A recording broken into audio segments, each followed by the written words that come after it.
listening to Living with ADHD and CPTSD, available on Apple and wherever you get your podcasts.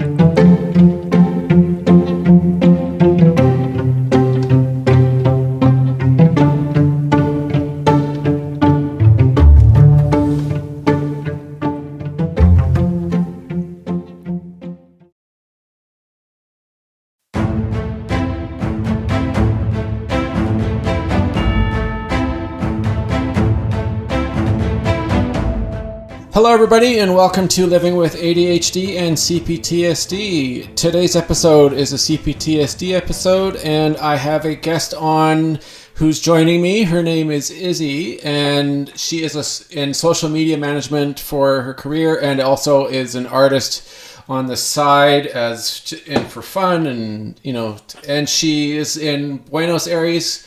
And she plans to move to the United States of America at some point here. So, Izzy, thank you for coming on my show. Welcome. Oh, thank you for having me. I honestly, when I saw that you were looking for people to guest, I was immediately drawn to it. I've done a couple of podcasts before, and I really like the experience. So I'm thrilled.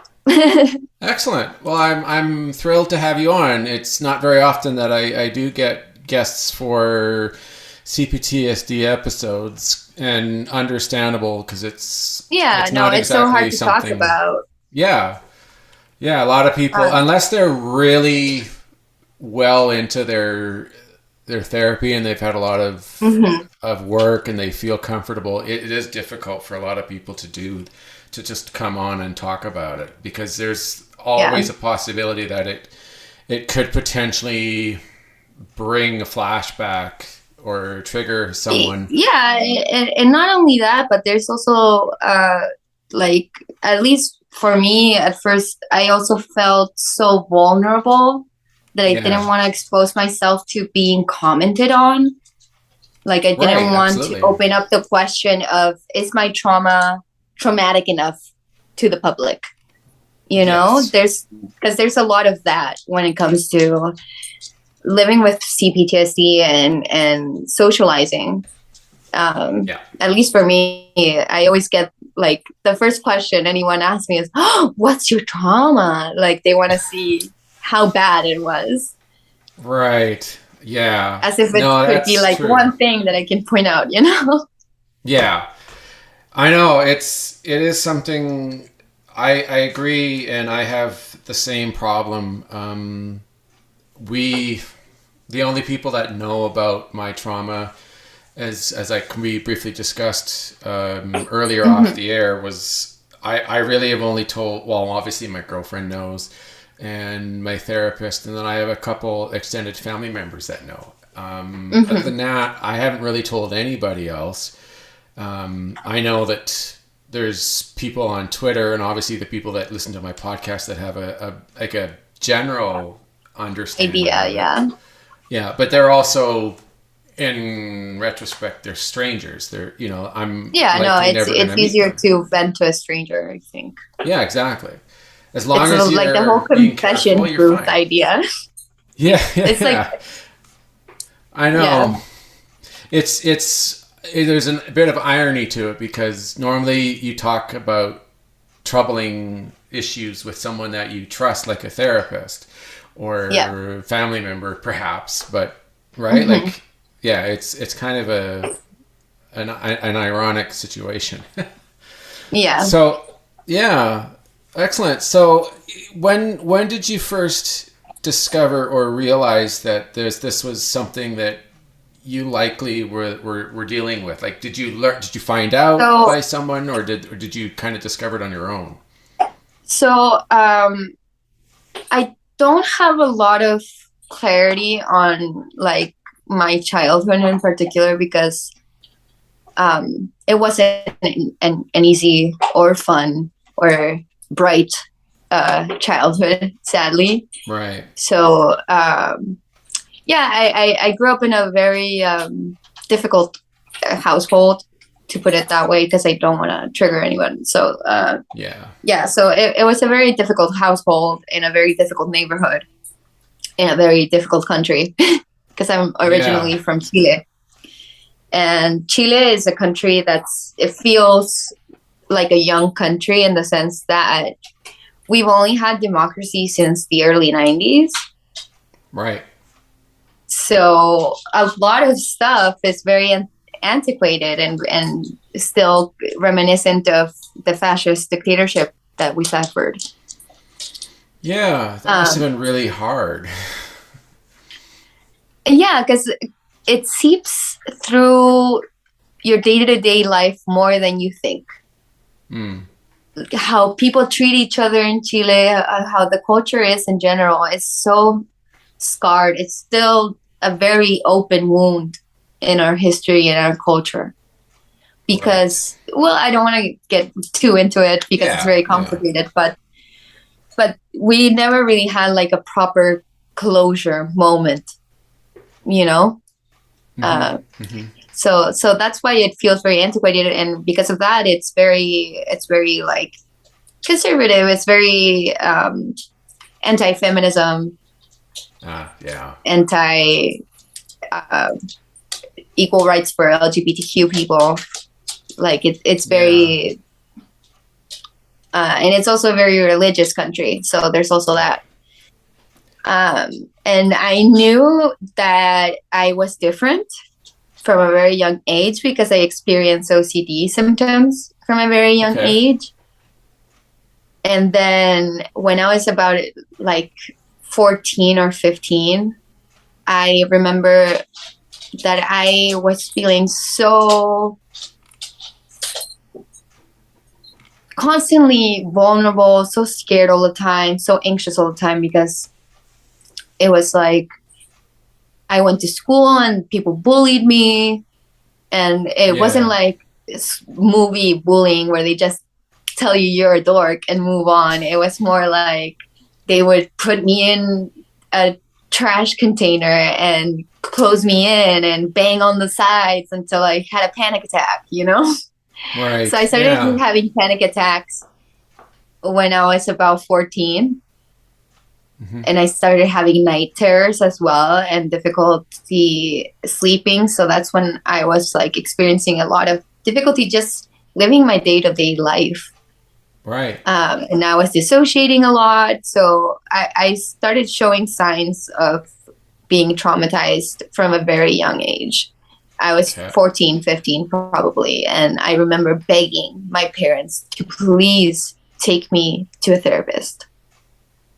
Because in Chile, people don't talk about therapy. People think that therapy is only for quote unquote crazy people.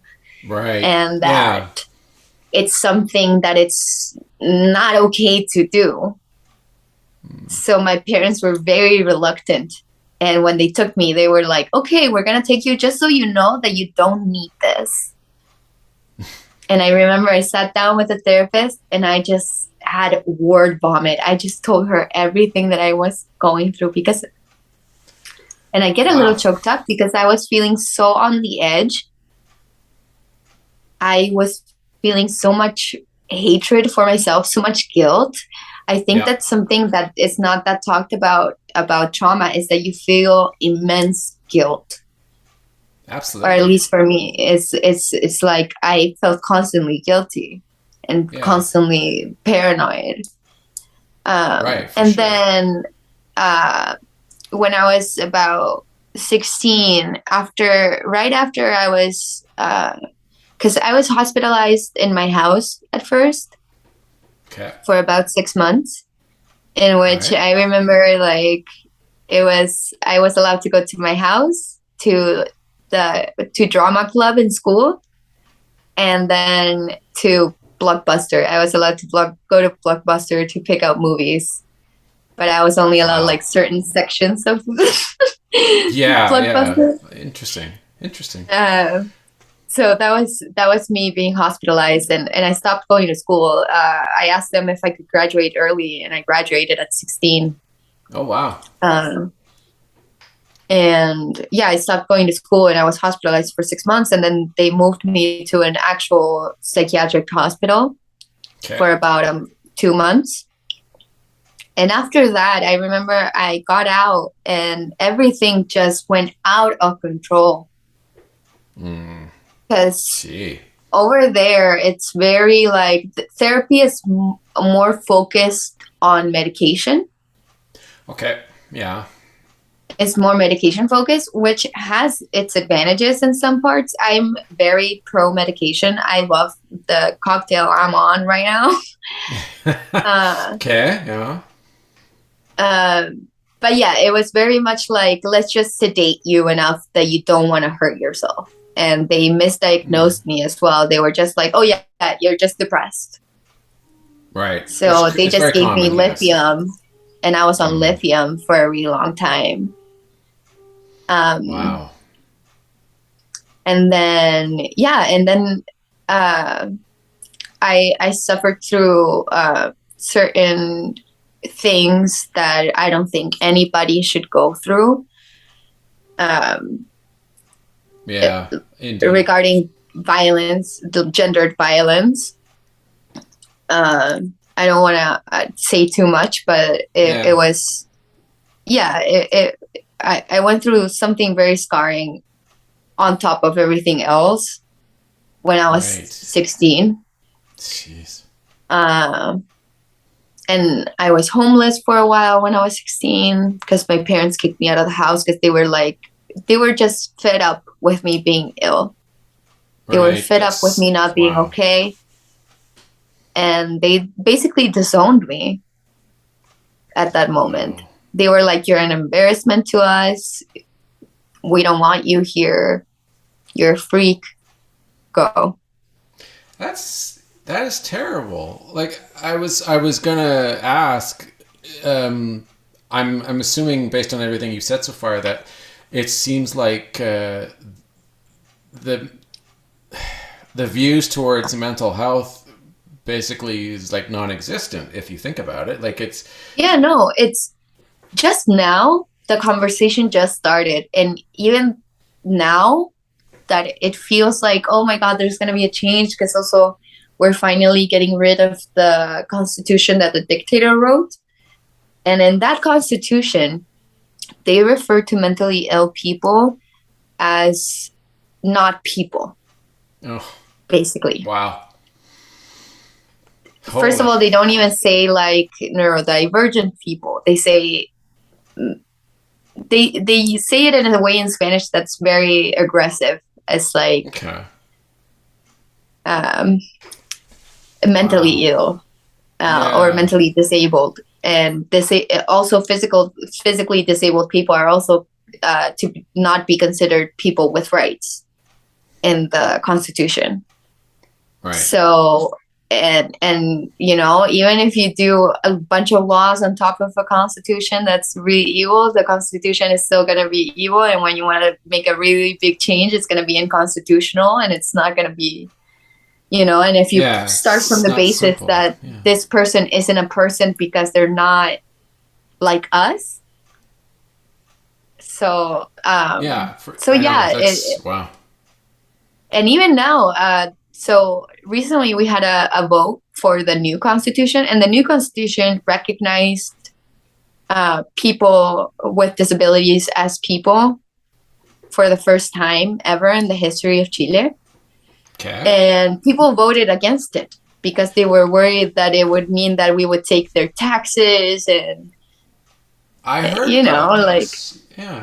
So even though it's a conversation that's finally starting, it's starting really slowly.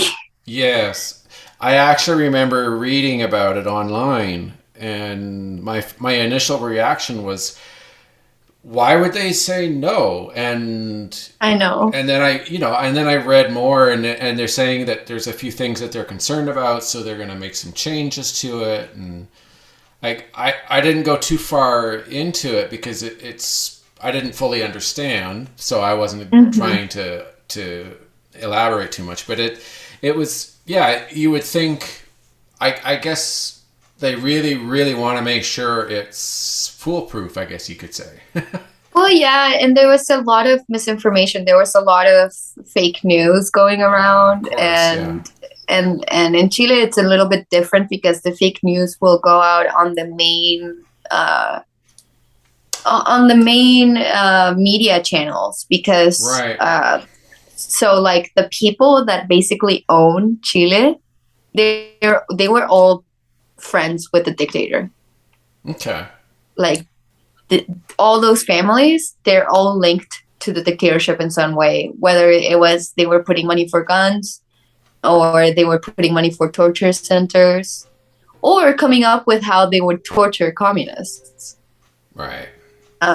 Wow. And I say the word communist very loosely because back then what was considered communist was anything remotely racist, remotely leftist. I'm sorry, remotely leftist, and anything that had to do with being a teacher, for example, or being an artist. It wasn't. It was very reminiscent of Nazi times. Jeez, wow. People were being kidnapped and tortured and sent to camps, and to this day, about 50,000 people are still missing. Holy smokes!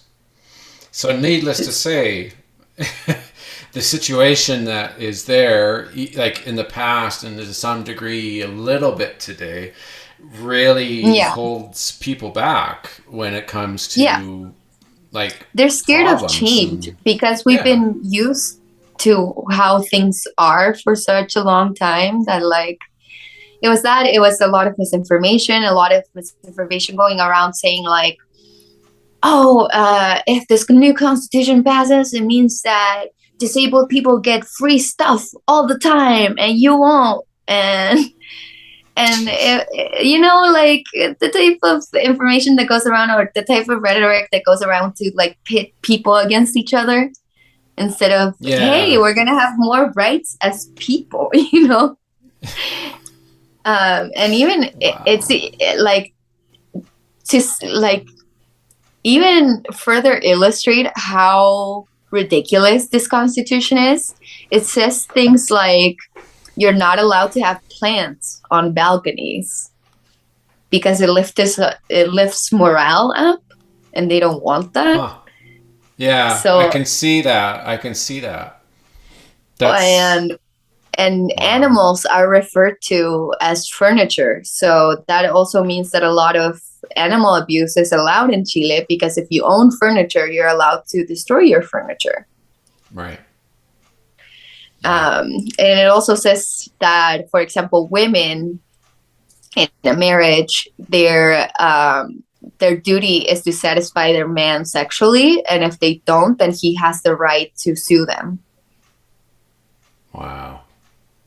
So yeah, it's completely ridiculous, and honestly, it really surprised me when the new constitution didn't go through because the new constitution, I read it. I was one of the few people that actually read it. Oh, okay. Yeah. And it was so good. It was thoughtful. It made space for everyone in the country. Yeah. Which and that's something that we really need. Yeah. That's something that we really need right now. So I was really upset when I found out that the vote didn't go through and that people didn't want that, and it also opened up the doors to a lot of discourse, like ableist discourse. People were using a lot of slurs. Slurs that I hadn't heard since 2011, you know? Wow. Okay. That's, just goes to show how it's not a quick fix, and because people, I think it's like a lot of other examples. You learn something, or you know something only one sort of way, and they take it away and they give you something new. It's so foreign, and it's probably gonna take a generation or maybe two for it to really. Yeah, no, change. Like I really hope, to me, the election of the current president, who's the youngest president we've ever had. Yeah. That really gives me a lot of hope, because I think that it's really important right now to bring younger people into politics. Right. I think For that sure. it's time Absolutely. that younger people start contributing to the community and working to the community directly, whether that is, I don't know, going to your community garden or protesting Yeah. once in a while or doing charity. I know that there's, for example, in Santiago, I used to love going to the blind libraries because Okay. they're always looking for people to record audiobooks, and they're also always looking for people to read out loud to the children. Nice. That's admirable for And sure. that those little things that aren't really that time consuming or anything, if you can do them, like, I feel like that's something that always contributes to making a better society. Yeah, Like, I absolutely. remember, like, to me, once I started feeling mentally disabled, Yeah. um, because I realized that I was different. I realized that kids didn't like me. Yeah. uh, and that I would take longer to do certain things, or that I would do certain things differently. Right. I started feeling much more empathy towards people like me. But before that, it Yeah. hadn't even crossed my mind. I think that a lot of people live their life without even thinking what it's like to be in a wheelchair, for example. And Yeah. the fact that some cities don't have elevators in their subways, or, for example, here, this is a very progressive city, but they don't have elevators on their subway stations. Wow. Or just how everything is built. Everything is built surrounding this one model of a human, when in reality, Yeah. we're all different and we all need different things. Yeah, absolutely. Yeah, I know. I'm sure it's coming. It's just, it's going to take some time because things, I think we probably in North America went through something very similar. Like, we obviously didn't have a dictatorship running our country, but Yeah, no, but you the, guys still have a extremely old yeah, constitution, so that yeah. also comes in play. Yeah, exactly. Like our acceptance of people who were disabled or handicapped or like mentally and physically, like it's been changing. There's been a ton of improvement. Like, we have Do you? really good mental health. So I have a question. Do you Sure. think that because of wars and the rise of veterans, basically, that are disabled or mentally disabled, do you think that because of that there's been more acceptance towards the mentally ill community, or do you feel like it's done the opposite? How do you feel about that? Because I know that that's a big Uh, thing. Like, I yeah, yeah, it's a good question, honestly. I think actually the problem is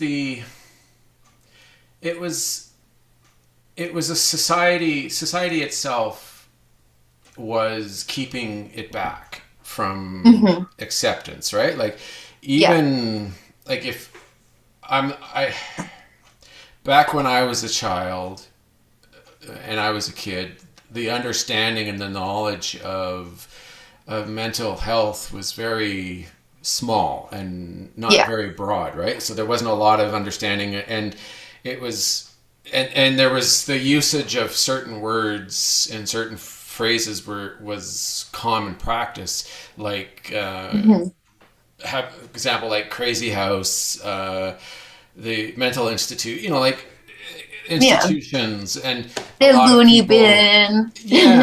Yeah, and the understanding and the acceptance and just the willingness and the desire for them to help people. There Yeah. was some, but it was really limited. Like, it was. Well, yeah, like, if you think Yeah. about the history of health in general, is like, medicine isn't that old, No. and mental Exactly. health is even younger. Because if you Yeah. consider mental health, I guess, like, historically started a long time ago, But when it started, it didn't start as a let's help these patients live their day-to-day life. It was more like, let's help them not be a nuisance. Exactly. Let's help let's them build not. hospitals for them. Yeah, let's build hospitals for them. Let's sedate them. Let's, do the old lobotomy. It was more about getting people like us out of the way. Yeah, exactly. Yeah, and I don't exactly know what started it, like how it really took off. Like we're much better today. Yeah. As far as And compared to 50 years ago, we're way yeah. better, but we're still like I'm not trying to put down the United States, and a lot of people who have actually have talked to have, and they're not shying away about it, have said that the United States has a long way to go before their mental health support's going to be even satisfactory, because there's still that, and I'm sure even where you live, it's still there. It's probably more common amongst the men. I don't know. Maybe some of the women have this sort of behavior or thought pattern too, where a lot of times they're instructed by their father or by their teachers or coaches or whoever to be tough about it, or to keep quiet and to try and push through and fight through it, rather than be vulnerable and admit. Yeah, no, like with women, the thing is they are gonna allow you to cry, but then they're gonna call you hysterical about it. They're gonna call you a drama queen. They're gonna call you too sensitive. That's the thing. Like common, it's a double-edged sword. Like that's the thing that sometimes I feel like it doesn't come across when the conversation is about feminism, is that it goes both ways. Like gender norms go both ways. So it's just as harmful for men as it is for women. Absolutely. And non-binary people. And for example, like with women with mental health, for example, or health in general, most studies aren't done on women. So I could see that, yeah. Historically, most studies have been done on men. So, for example, stuff like, heart attack, which is very different for women than it is for men. For example, a woman could have a heart attack for days. Yeah.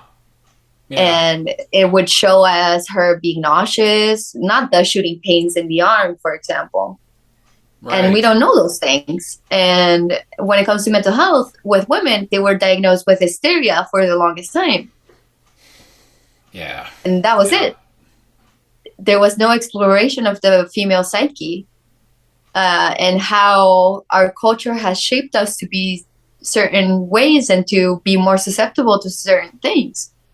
Yeah, absolutely. I know. Like the understanding, the education on mental health and the understanding of it from both a professional point of view and just a common person is still lacking. Like there's a lot way more psychologists and psychiatrists out there, and and trauma coaches. And that's why it's also harder to get diagnosed as a woman. Right. Because symptoms might show differently. And most psychologists are like the book that they have to diagnose people is mostly based on studies done on men. So, for example, women with autism have a really hard time getting diagnosed because autism shows very differently in women. Yeah.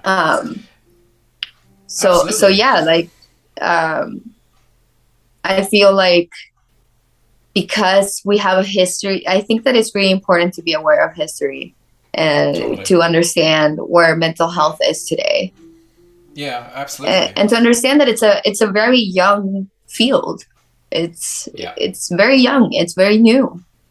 Yeah. Well, complex trauma has only been around since early mid 80s. That's when it was actually discovered, and they made a name for it. And yeah, no, and I bet it yeah, even has some links to the Cold War and everything if it was in the 80s. probably. And the veterans coming home, right? Yeah, because they didn't really like the first true understanding and any sort of real push was after the Vietnam War and some of the Yeah. other wars, because there were so many veterans that were coming back and had After seeing horrible things. Yeah. absolutely, yeah. And like I remember reading that after like the World War One and World War Two, they were just calling it shell shock, or they, and they weren't, they thinking, oh, it'll pass, or it, like, and a lot of soldiers never talked about it. They never ever talked about it. Yeah, no, because they also come from the military culture of you have to keep a straight face and be ready for combat at any moment. Yeah. It's very damaging. And who's to say, like, in 30, 40 years from now, it's kind of an unknown. We have no idea what the studies and the understanding of mental health is going to do for society, and the challenges that they're going to face. Yeah, no, and it's completely unpredictable, because right now we're in a, at least in my perspective, I obviously haven't studied this or anything, but at least from my perspective as someone that's like, I'm in my mid-20s and I have a younger brother and he uses TikTok, for example. Yeah. And I see a lot of kids on TikTok talking about mental health terms that I had no idea about when I was their age. Huh. And now they misuse a lot of these terms. Right. But the terms are being thrown around. The conversation is starting amongst younger people too. That's good. So yeah, I mean, it's kind of cringe in the meantime. Yeah. There's kids that are out there faking certain disorders for attention and stuff like that. And I mean that with like a grain of salt, because obviously I don't want to accuse anyone of faking it, but I'm talking about kids that are saying that they have severe hallucinations or stuff like that, to like garner attention through hashtags and stuff like that. But at least it's being thrown around out there. Like, when I was younger, the only terms related to mental health were like depression and slurs, Well, yeah, like, there was, the very common, some of the common things back then were like schizophrenia. Like don't be so schizo or stuff like that. Multiple like personality stuff like that disorder. Like or like I feel like the term OCD is also thrown a lot. Yeah. And it's something they that stigmatized it. Yeah, no, it's something that definitely has been bothering me for the last few years. I used to think that it was something that I just had to deal with, and and that I had to be understanding, and that I had to be patient, and that's all very nice.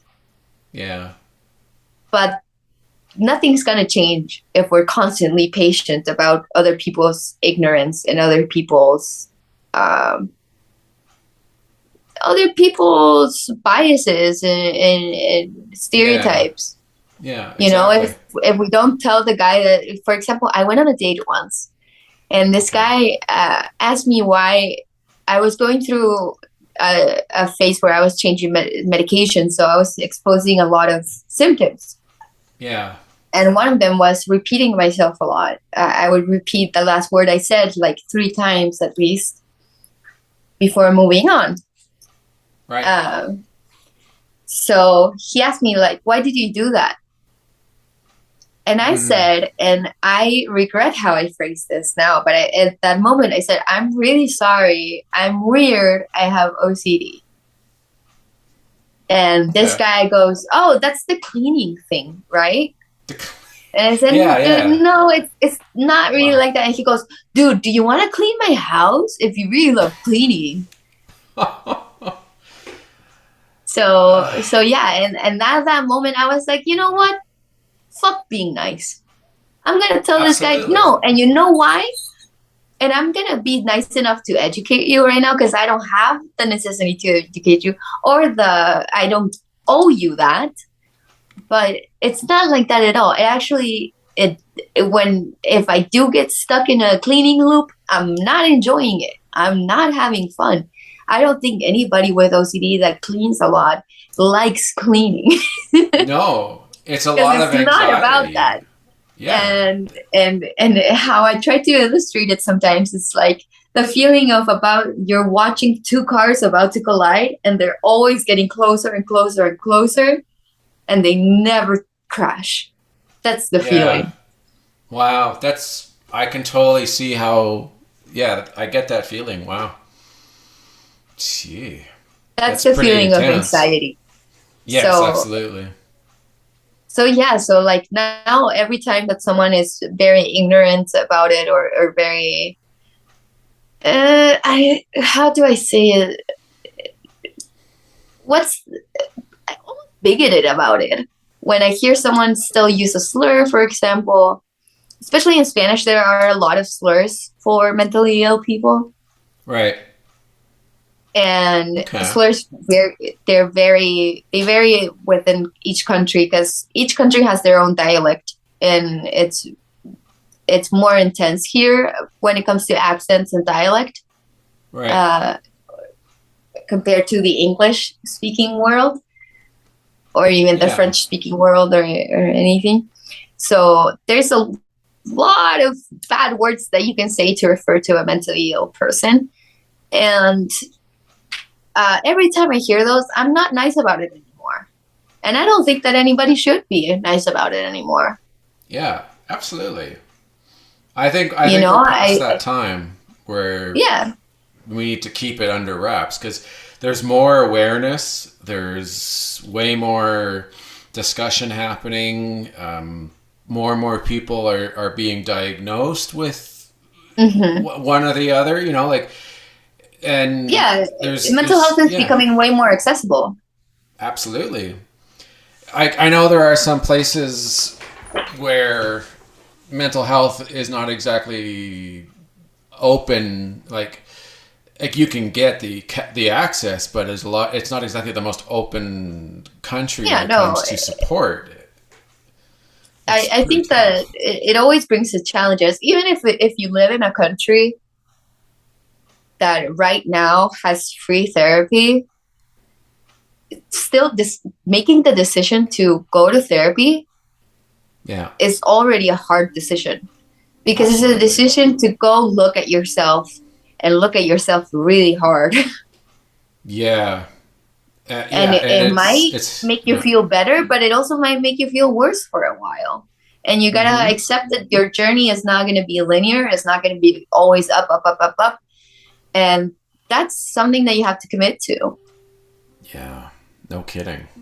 It makes it easier. The one thing I think I've noticed, and having the fortune of having a society that is becoming more and more aware and accepting of mental illness, Mm-hmm. is the it was hard for me to go at first to see a therapist and discuss all the different problems and the issues that I Mm-hmm. was experiencing, and learning about why this happens, and why you're having these struggles. That was hard enough, like you say, to go and take care of it, and to admit to yourself and accept that that I have something I need to take care of in order to Yeah. feel better inside. I'm fortunate that I don't have to worry about, if I bring it up to somebody, there's gonna just be a nothing but a all negative feelings, and Mm-hmm. negative, like, oh, you're well, literally crazy. There's nothing wrong with you. It's just all in your head, like blah blah blah. Like, I'm having a Yeah. hard time imagining if going to see the therapist was difficult, and then on top of it, living somewhere where mental health issues and illnesses isn't exactly a norm, or it's frowned upon, or hush Yeah. hush. Like, in Britain, you know, like there's not a lot of people who talk about it openly. It's a really difficult subject to bring up. Well, yeah, and I mean, like, a lot of mental illnesses are so demonized to this day. I mean, like, every month you can see a new horror movie coming out with a mentally ill person being the monster. You know. Yeah. I know. And so it's hard. It's hard, even in like modern Western society, and because it's just hard to talk about, and it's hard to be out there, whether it's in a you know, first world, second world, third world country. It's all difficult. I know, but I'm really hoping that at one point we get to a point where going to a therapist is just as natural as going to the doctor for a checkup.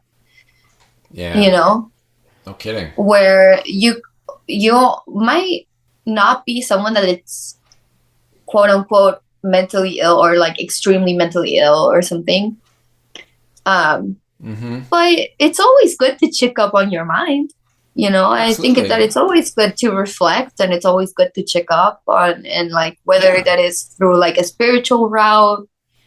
I prefer therapy, but I think that it's always it's something that I tell everyone, like, yeah, I go to therapy, and you should too. We all should go. Absolutely. It's so good for you. Absolutely, a lot of people say it. Everybody at some point should go, even if it's just for a couple sessions or so. You know, there's nothing wrong with it. See what's going on in that old noggin, you know? And it would probably do them a ton of good if they did, because there might be something that maybe they want to get off their chest and talk about, and it would do them a world of good. Like, yeah, no, and then you also learn how to build better relationships, and you end up being happier. And like, for example, like, right now I'm going through a very intense form of exposure therapy. Right. For my CPTSD, this is the second time I've been going through it.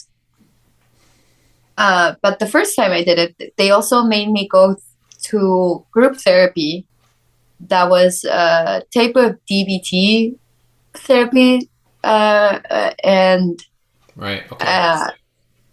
And it was designed for people with borderline personality disorder, but I think that group therapy course that I did, I would recommend it to everyone, because it gave me tools to recognize my feelings, to word them in a proper way, to communicate effectively, to know when to communicate and when not to, and to also understand when someone might need to communicate something to me. So like, I think that we like normalize therapy and normalize group therapy and normalize, you know, looking up for a manual in life. There's no shame in asking for help. Being a human is tough. And right now in the Western society that we have that's centered around capitalism and working and being efficient is even harder. Absolutely. Well, yeah, I know it's very difficult for a lot of people, especially when they're having a hard time making ends meet.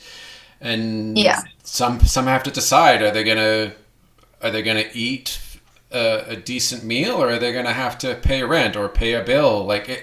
Yeah, no, and I feel that a lot of young people are going through that right now. I think that generational wealth is definitely a thing, and a lot of people my age, we're having a hard time finding good paying jobs.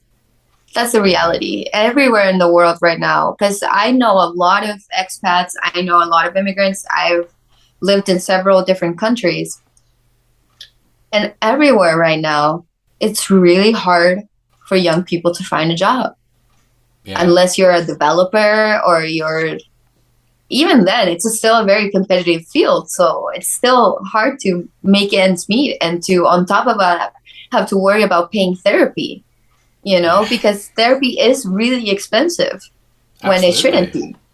No, you're right. And it's funny how, and I don't know if it's probably a little different there, but every time they bring up like our politicians, they bring up ideas and what they're going to do and how they're going to improve like they want to make improvements and they want to make it easier for people to get this or obtain health care, like prescriptions and make cheaper prescriptions and make going to the doctor less expensive, or decrease wait times. And I have never ever once seen any of them talk about or even mention mental health care. Yeah, like, no, it's not considered at all. Yeah, we're gonna improve mental health care. It's like okay, a couple of months ago, our prime minister, they were making a deal with another party, and they were going to get dental care and prescriptions to be included in the Healthcare Act. So we could go to the dentist and get covered. We wouldn't have to pay out of our pockets for any of our dentistry, and prescriptions would be completely free instead of having to pay whatever percentage. And there was not one bit of it had anything to do with mental health. Like there was. Well, yeah, because like we still think of. I think that we still think of not only mental illness in general, but also like disabilities. I'm talking about physical disabilities as well, or pre-existing conditions. We, as a society, we still think of it as an other. Not as something that's happening to current people in my community, my neighbor, my children's classmates. It's not something considered. It's still considered as the other. Yeah, that's a special case. I could never be disabled, so why should I care? It's very like. Absolutely. Because nobody wants to be in that position, so we don't think about it, and we think of it as something far away, Yeah. So I think that's why it's I know.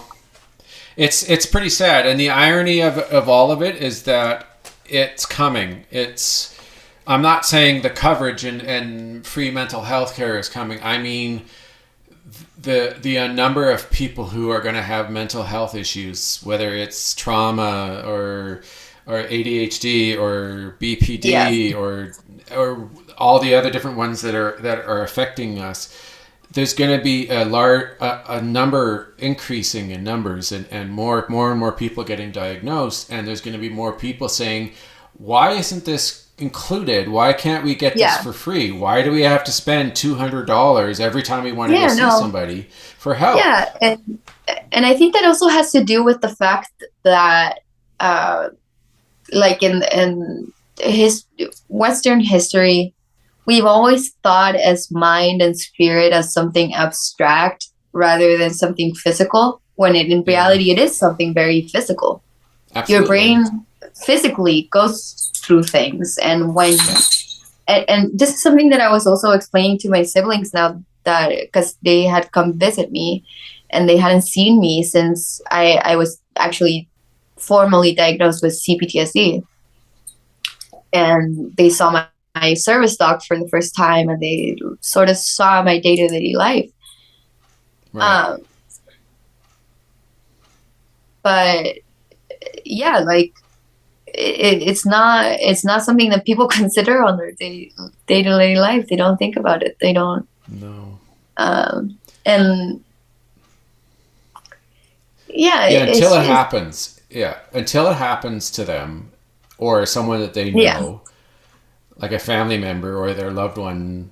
You're right. It never comes up. They never think about it in their day-to-day. Yeah, no, and I should go see a therapist today, like. Yeah, no, and it's also like, it's something that I also have to do, like a mea culpa, because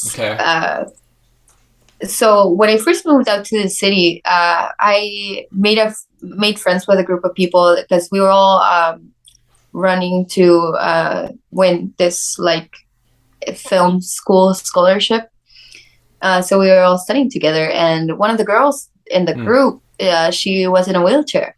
And I had never actually hung out with someone in a wheelchair before. Right. Because my school wasn't wheelchair friendly. So there were no kids with wheelchairs at my school. And up until then, I hadn't realized how inaccessible the city is. How counters, when you go to a restaurant or to the doctor even, the counters are going to be way up high. Yeah, absolutely.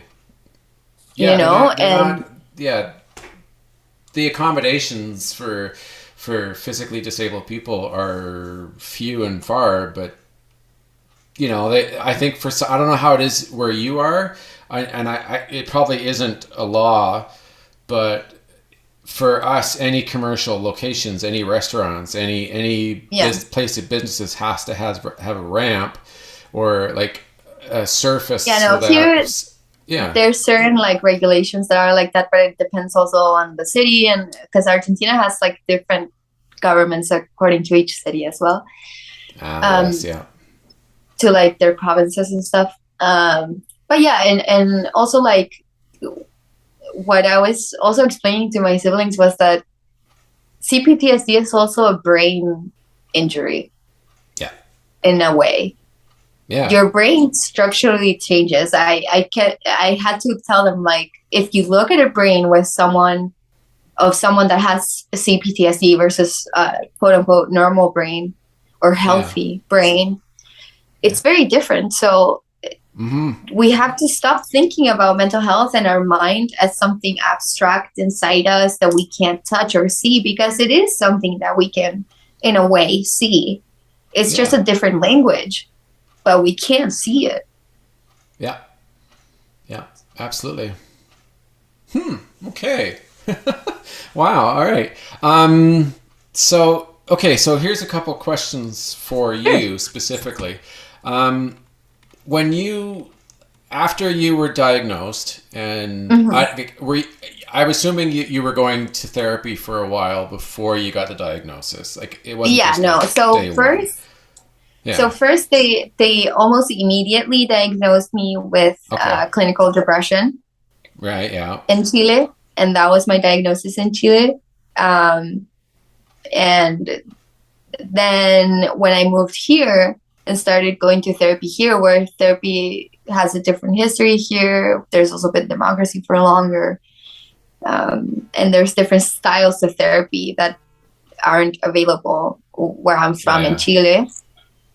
So here I was able to get a proper diagnosis that took a while to get, and that I felt more comfortable and confident with.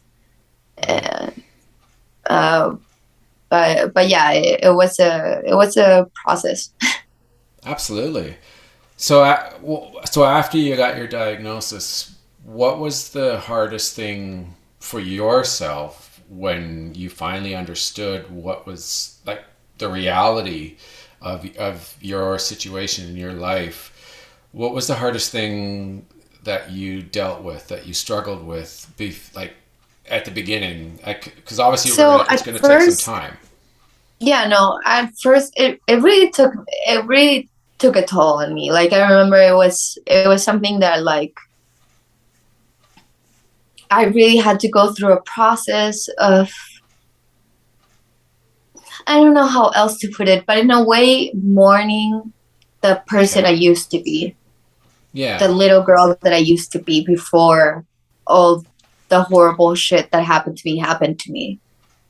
I had to go through a process of that, and also to confront my guilt, because I felt so guilty. I felt like, oh, but some people go through stuff that's even worse, and maybe they're not dealing with the stuff I'm dealing with.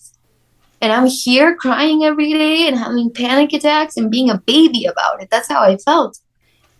And I felt so guilty about it. And I really had to like confront that idea, and also confront the idea that I'm not how I used to be. My brain had a before and after. Yeah. Whether that was an instant before and after or a slow process of before and after, I don't know, because my story is very prolonged, but that means that I had to mourn the person that I used to be. Yeah, that's true. I think that's probably the case for everybody who has it. Yeah, You know? I think that also people that go through accidents and have a severe body modification because of that. Yeah. It's giving closure to the idea of who you were before Yeah. and be open to not knowing who you are. I think that that's really important as well, to be able to say, you know what, Hmm. I don't know how it is to live with this new brain. I gotta learn how to do it. Yeah, for sure. For sure. 100%. Absolutely. Now, you mentioned earlier before the show that Hmm. your your husband is extremely helpful and very Yes. like supportive and patient with Hmm. you. Um, One thing I didn't actually get to ask was when, like, did you know him before or after the diagnosis? After. Okay. So, So. okay. Yeah, so when you first knew him, Mhm. what was his like how did he react and what was his understanding of it when because I'm sure you didn't just like first date say, "Hey, I've got CPTSD and I deal No, with no, no, trauma." no. Like So yeah, no. It was actually a really kind of funny situation in a way okay. because we were both. So I met him online when we Right. first met. So I remember we started having video calls every single night, and we would talk for hours and hours and hours, Mhm. and I would worry so much that I wouldn't like repeat myself or have a tic or or Yeah. dissociate too notoriously. I was Yeah. so worried about those things because I was so used to people judging me based on those things. Yeah. But I then can see that. in the conversation, like it sort of came up because I couldn't hide the fact that I'm not longer really in contact with most of my family, or that I don't Yeah. remember a lot of chunks from my childhood. I couldn't hide those things anymore. So I was like, yeah, I have this. And he was like, okay, that's actually a relief because I was hiding that I have ADHD. Well, look at that. So we were both like, thank God we're both not normal. That's great. Cause yeah, I can just totally see that. He's thinking, what's she gonna think of me having ADHD? And yeah, I Yeah, no, totally see and then that. he also like explained to me that he had also dated other neurodivergent people before, Okay, like in a serious relationship. that's And good. so he was more used to being around people that are neurodivergent or have mental illnesses. Um, Yeah. Wow, that's so nice because that actually. So he has experience. It's not like it was just a sudden. I yeah, don't know no, what to he has do. experience, and I think that also um, I think that also because of the great work that I've done with my therapists on not just how to cope personally with symptoms, but on how to socialize with symptoms, which I think is such an Yeah. important, crucial part of moving on Yeah. when you have a mental illness, is to accept that it's going to be there and to live with it and be able to socialize with it as well.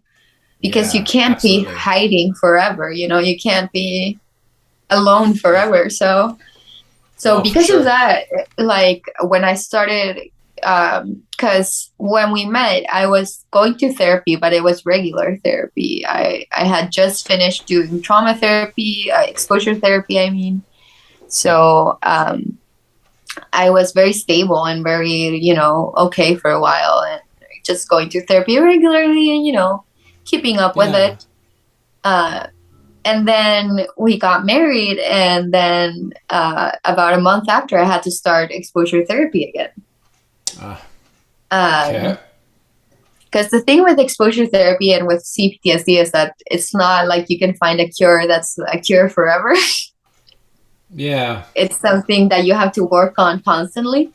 Absolutely, for sure. And through cycles and stuff like that. So I was so worried that, because I knew that exposure therapy means me not being 100%. Right. It means me being in a crappy mood. It means me having more panic attacks, more night terrors, more dissociation, more tics, more everything.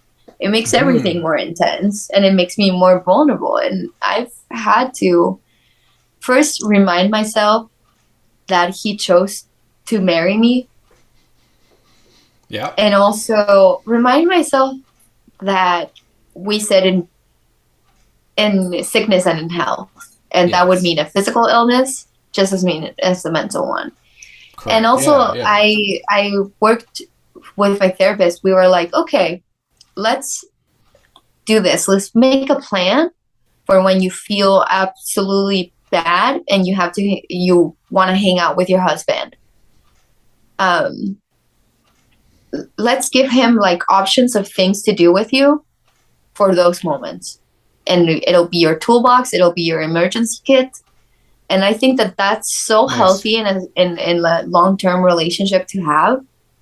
Because when I'm crying and about to have an anxiety attack or something like that, I'm not thinking what I can do to make myself feel better. I'm thinking, oh my God, I'm going to die.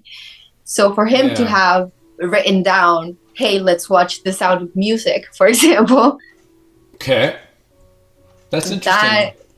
That's really helpful, to have that like emergency kit, or like he knows to grab me some ice cubes or to like open the window and help me breathe and stuff like that, and how to talk to me, because we've talked about it. I think that as the more you talk about it with your partner, in the sense not to like quote unquote trauma dump or anything like that, but to talk of what to do when you feel like you're in crisis.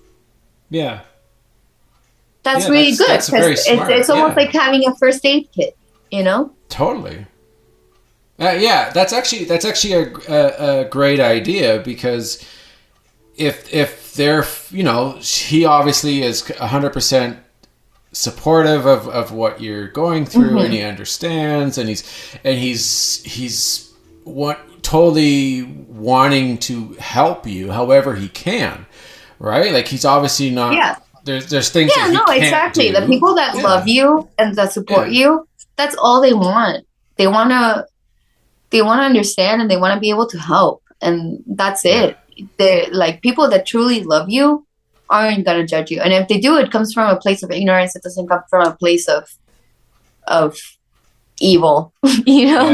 No, for sure. So the more transparent you are, I mean, like, for example, the conversation that I had with my siblings before, where I told them, please, like, look into it, look into my diagnosis, read about the symptoms, get educated about it. If you have someone in your life that's mentally ill or mentally disabled, get informed about it.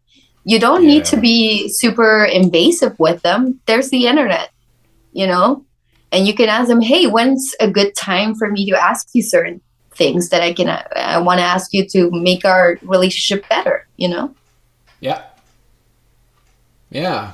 I know it's a lot of things. It's about trusting people a lot of times, and I've definitely had a hard time being open to my husband sometimes, because I was so used to being shut down.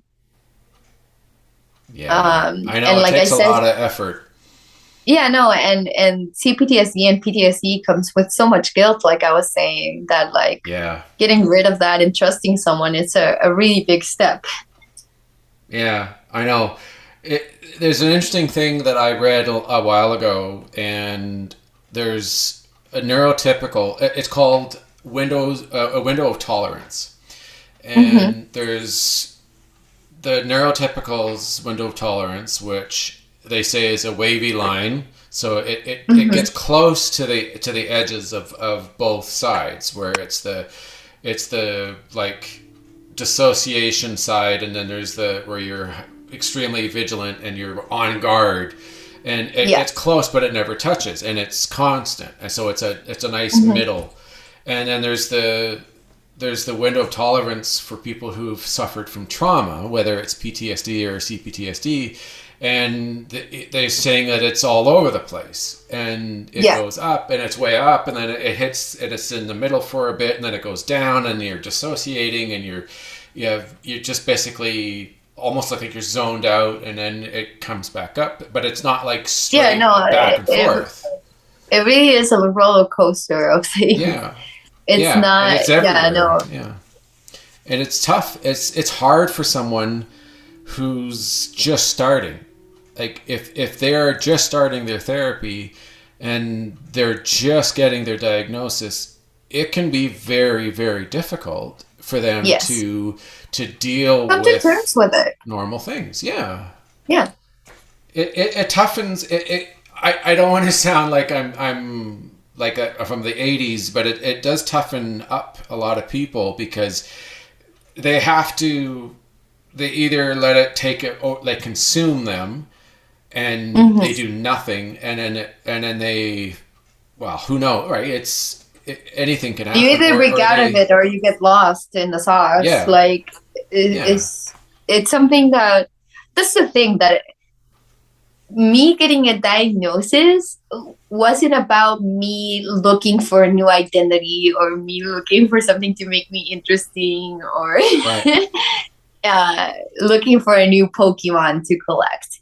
Like it wasn't Yeah. it wasn't about that. It was about me being at the edge of my life and Yeah. needing help and needing guidance, because Absolutely. it got to a point that I wasn't living a good life.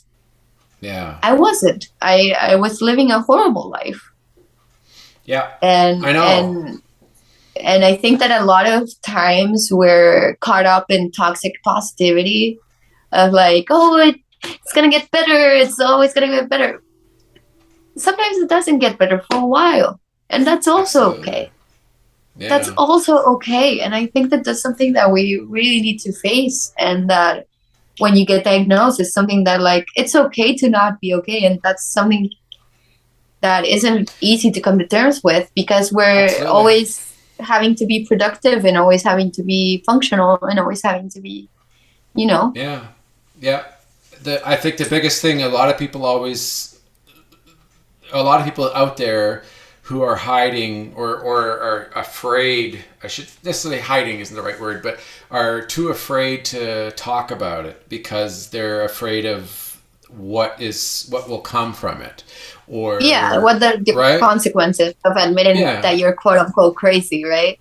Yeah, and there's a lot of advertising where they talk about mental health, where they show a person who looks and acts like he's fine and he's happy and everything, but in reality he's scared out of his mind, and he's constantly in fear, and he's always stressed, and he's worried about, some of them are worried if they're even going to be alive in a month or two, because it's so intense.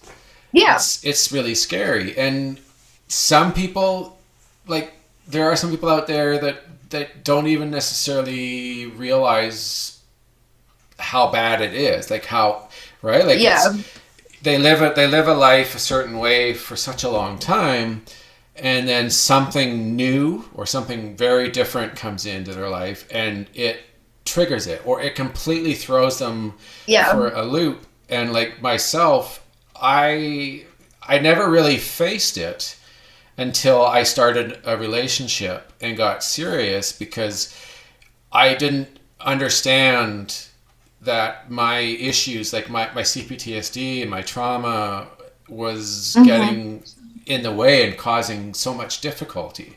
Yeah. And I had a hard time admitting to myself and taking ownership of that, because for the longest time, I always thought it was the other person that was causing the problem, that I was misunderstood, or that I wasn't given a chance.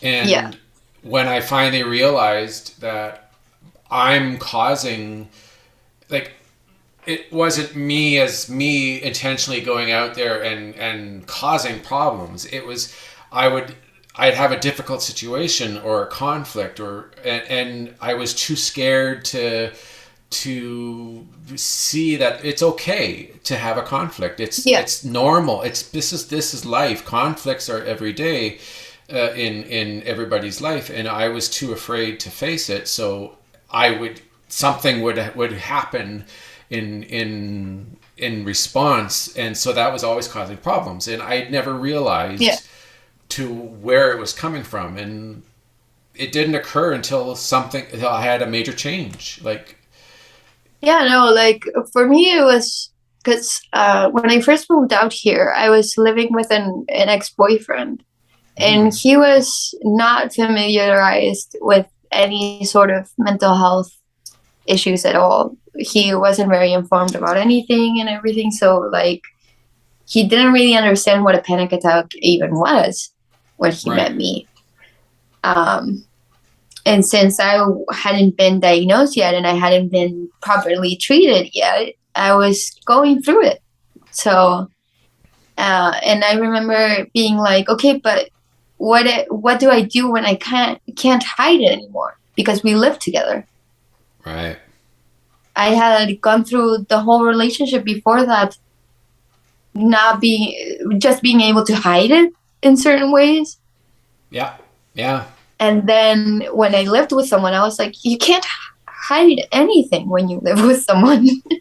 No.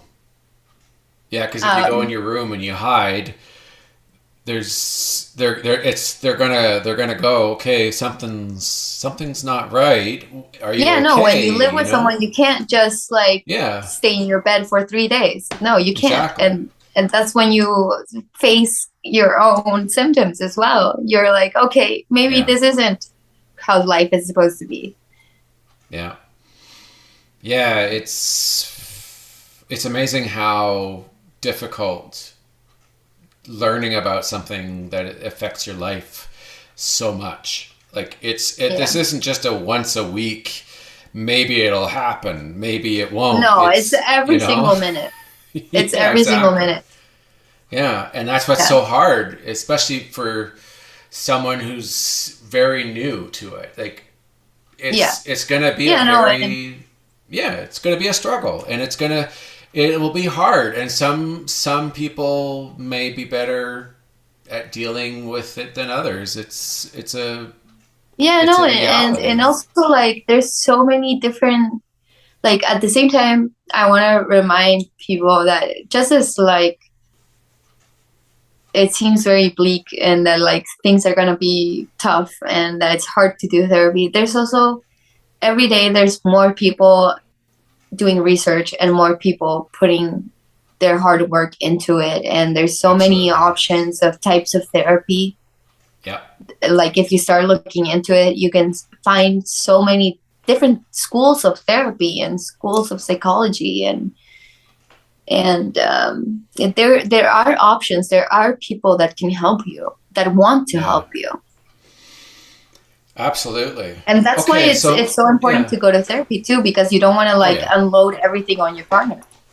No, and that they're not their therapist. That your partner is your partner. They're supposed to be your equal and someone who loves you and understands you, but they're not meant to be someone that you lay all your problems on and say, what do I do about this? I don't understand. Why am I they might at first be helpful, but that's not their role. That's not what they're there for.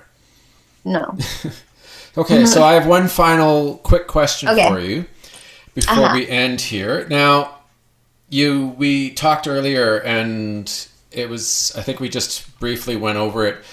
What ultimately are you looking like for you to do for others, as well as hoping other people will do? Like you said something about trying to just normalize just talking about it, about it, to not have it be something so shameful. Because to this day, I still find shame sometimes. Right. Some people make me feel embarrassed. Some people make me feel ashamed when I shouldn't be. So like I was saying before, like I want people that are going through it to find the strength to not be nice about it anymore, to not be so nice about your mental illness anymore. Yeah. And start having those conversations. Not from a place of, here's all the bad things that are happening for me. I want you to feel sorry for me. It's not from that place, but in a place of, let's make our communication better. Let's make our relationships better. I think that once we start talking about those things more, people learn how to be around you more as well. Yeah. It's amazing. You're absolutely right. If people, what I learned is with some people is if when you're more willing to discuss it, or even maybe just talk a little bit about it, you soon realize that the people that you know really well, or that care about you, they're not going to they're not going to walk away. They're not going to go, oh my God, and if they what's wrong? Yeah. Oh, it's okay. You're good. Sorry. My battery is about to run out. But and if they do leave or judge you or anything, then they're not the person for you right now. Exactly. Whether it's a friend or a family member. I'm in the vibe that not because your family is your family, you have to be their family. Being a family is more about bonding and stuff. It's not just about bloodline. So like you can choose who to surround yourself with. Absolutely.